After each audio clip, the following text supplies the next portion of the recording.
How's it going, guys? I hope you lot are all doing great, and welcome back to another video on the channel. I'm keeping up the daily streak, and this is something a little bit off topic, a little bit off team of the season. It's going to be a little bit more relaxing today. We're just going to be talking about our FUT Champs team, our final lot of custom tactics that a load of you keep asking me for, and what we're going to be doing after team of the season, FUT Champs, and all that sort of stuff.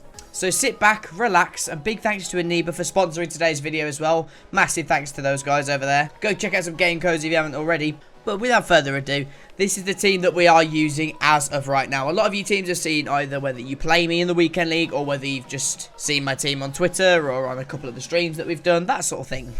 Now, this is just the way that we start games and all that sort of stuff. So, yes, there are a couple of players off chemistry, being Marcelo and Varane. But do you really see that much of a difference on their Team of the Year versions? Not at all, really. And, of course, Van der Sar I've had for 135 games. Probably the best goalkeeper on the game alongside the middle version. I preferred his prime, personally. But it's all down to personal preference, really. Varane, again, one of the best centre-backs on the game. Him and Virgil van Dijk, oof, unbelievable. Ramos I have as my fullback, and I'm 18 games away from 1,000 games with Sergio Ramos, which is absolutely insane. And he actually plays right back for me in my actual team. I'll show you how I play in-game in just a hot second. I'm just showing you sort of player stats and all that stuff to start off with. But of course, Virgil van Dijk, first owner Virgil van Dijk, that is, as well. 131 games, absolute monster at the back. Marcelo, my first ever team of the year that I've ever packed on any FIFA. Of course, I'm not going to sell him either. The absolute gem himself. Again, best left back on the game. I've tried Alex Telles because I do have his red version on the bench, like you guys can see, but I don't know. I don't know what it is. Just not that much of a fan comparing him to Marcelo. Now, moving on to Team of the Year, Neymar. 903 games, and he has 1,041 goal contributions during those 900 games. So you absolutely love to see it. Neymar is an absolute machine. Absolutely love this card. I may even end up selling this card to get the Team of the Season version in the next sort of week or so when the League and Team of the Season comes out, but we'll have to wait and see on that one. Then, of course, on the other side, we have Kylian Mbappe's Team of the Year card. 4,046,000 coins this man cost me. Again, almost up to 1,000 games with Kylian Mbappe too, and 891 goals contributed in those 925 games as well. So again, absolutely insane considering he plays RAM, which is more of the creative sort of position, so you absolutely love to see that. My boy Ruud Gullit, now we've done his SBC. I played just over 1,000 games with a 90 version of Gullit. Absolutely love that card. This one's just as good, if not a little bit better, realistically. Long shots are just on point. Very, very, very, very lovely card. I've downgraded, actually, from the Prime Vieira to the 88 version. If I'm going to be brutally honest, the 88 version just feels so much better. Yes, he doesn't have the 80 shooting that the other one does, but for some unknown reason, I think it's the pace.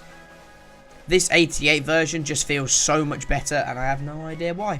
And now the big boys up front, you have R9 Ronaldo. We played 137 games with him. Now, across the year, we've had the 94 R9, and we've actually had 2 stints of the Prime R9 come into our team, because I had Team of the Year Messi for a month. But honestly, Prime R9, what a man. And hopefully we'll be able to do a video with the Prime Moments R9 before FIFA 19 ends. If we keep getting top 100 and all that sort of stuff, we should be able to get him in no time. And, of course, the big man up top, where he will probably get his own special. So, of course, as you can see on the screen right now, with 970 games played, the next 30 games worth of Weekend League brings up Ronaldo's 1,000th game with me. And we are going to be doing a designated video, hopefully, when Ronaldo has 999 games played, where it's trying to get top 100 with Team of the Year Ronaldo. So, that is the plan. Hopefully that goes according to plan anyway. That would be great. So yeah, stay tuned for that one. That's going to be an absolute banger. We'll quickly check out the bench as well. Of course, we did do the Moments Maldini SBC, David Luiz and Vidal.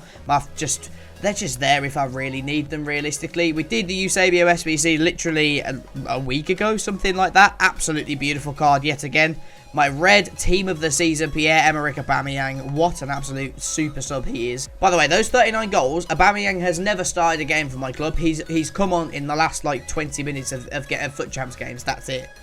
And that's the amount of goals that he scored. I might actually have to do, when the Team of the Season weekend leagues are finished, I might actually do a weekend with Aubameyang and see how good that card actually is. Of course, these are just the tradable tots that we've had, the red versions, Laporte, we got Delict from the Eredivisie SBC as well. Absolutely love to see it. So, that's the team that you guys have been asking to see. Let's have a look at the custom tactics for you guys. So, the way that I start games, I go to the 4-2-2-2. which is my base formation that I play at the moment. We do go on drop back to start off with. This is just to start the game, have a feeler, see what your opponent's like, because if he's a good player, you don't want to be leaving too many spaces at the back. 4 to 5 width is good. Again, personal preference. 2 depth. I hate 1 depth because they literally just stay on the penalty spot. 2 depth seems okay for me. They just stay on the edge of the box, on the contrary to what actually you see in the image there. Balanced on the offensive. 5-5 with players in the box and width because you only want the strikers and then the midfielder just to come in. And again, the width on balance too. Corners, you have an extra man in the box, and then free kicks, they're just standard. So that's the way that we start the game. So say if you're 1-0 up and you really want to keep the lead, this is the one that I go to. So it goes to the standard 4-2-3-1. Again, the same width and the same depth again, just so you don't want to mess about with it too much because you're used to the defensive side of things in the 4-2-3-1. And then offensive style, instead of doing it just on balance, you want to keep the ball more, so you want players coming towards the ball a bit more, so that's why you stay on possession. Again, you don't want too many people going into the box, so you're keeping them out by having it on 2. Width, you want the same, because if you need an outlet, you just need to spray the ball from right back to left back, or left mid to right mid, or ram to lamb in this case. And then you can do that. And again, just 2 on corners and 1 on free kicks. So again, not a lot to talk about on this one. It's just a case of if you want to see out a game, then great. However, if you've gone behind in a game, then this is where it gets a little bit more interesting for you lot. So again, you don't want to leave it you don't want to put your line too high, otherwise people are just gonna 1 through ball and they're through you. So I've upped it by 1 depth, and the width again is exactly the same, but this time more on pressure on heavy touch. So say if you've gone behind 1-0, or it's a fairly tight game, but you know you're the better player, and you just want to try and pressure your opponent a bit more just to try and get that killer touch to get the ball, then this is the way that I do it again. So I go back to the 4-2-2 formation, or I stay with the 4-2-2 formation because that's my favourite formation on this game. And again, we use 3 depth, 5 width. Offensively, we're balanced. We're a little bit wider now with I believe that's 7 rather than we have 6 before. We do have the players in the box up to 1 as well. The corners and the free kicks are exactly the same as what they are on the other side, just because you're comfortable with that. You know exactly what players are going to be where in the box and all that sort of stuff. But so yeah, so my attacking one is basically if you're either in a very, very tight game or you need to come back into the game. And now my ultra attacking one, this one is literally if you really, really need to be switching something up, something's not going well for you whatsoever, you need a change, this is the way to do it. So I've got the 4-1-2-1-2 second variant, a lot more attacking this time, so it's still pressure and heavy touch. Again, we're still on 3 depth because you don't just want 1 through ball to just rinse the hell out of your back line. And then offensively, we're just we've gone a little bit more narrow just so we could do the 1-2 tiki-taka passing and all that sort of stuff. And of course the same 3 players that you want in the box, or at least 3 players when going into the penalty area, trying to put pressure on the goalkeeper. And yeah, that's it really. So custom tactics wise, they haven't changed too much since last time that we actually did them, but if you want to copy them and all that sort of stuff, then by all means try it out and let me know down in the comments how you get on. So there you go, you see the team and all that sort of stuff. So now what we'll do to finish off today's video, I'll just show you where we finished in the weekend league and all that sort of stuff. So FUT champs. And the leaderboard for this week, unfortunately, I didn't finish in the top 25. We did go 28-2, which means that we have stayed in the top 100, so you absolutely love to see it. But unfortunately, so if we literally finished 2 or 3 places higher, I'm not sure exactly which one it is, we would have had an extra 100k pack for you guys on Thursday, which is a little bit of a shame, but hey ho, there's not a lot you can do about it. But at the very least, we'll take the top 100. And I'll tell you what I'll do as well, I'll show you, I believe, one of the games that I lost is actually on my FUT champs thing. So let's have a quick look 1 second, because of course these are all the ones that we did. Okay, yeah. So as far as I know, I think only one of my losses are in here. The other game that I lost was even worse than the one that I actually lost in the first place, but let's just double check. I don't think it's here.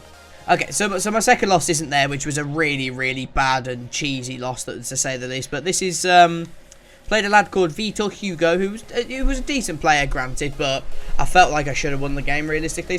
But that's where we're going to leave it for today. So make sure to leave a like rating if you have enjoyed. Subscribe if you're new to the channel. Let me know some players that you'd like me to try after the team of the season FUT champs is all done and dusted and that sort of stuff, because I want to try some creative squads, try and use all the players on the game and all that sort of stuff. So say if you want me to use a full Brazil icon team, if that's even possible, but it's probably not. But yeah, just some wacky ideas that we could do for future weekend leagues, and we can have a lot of fun doing it while streaming at the same time. Of course, subscribe if you're new, ding dong that notification bell so you know when all the videos go live across the channel. And until tomorrow's FUT Champions Top 100 rewards, I'll catch you guys later.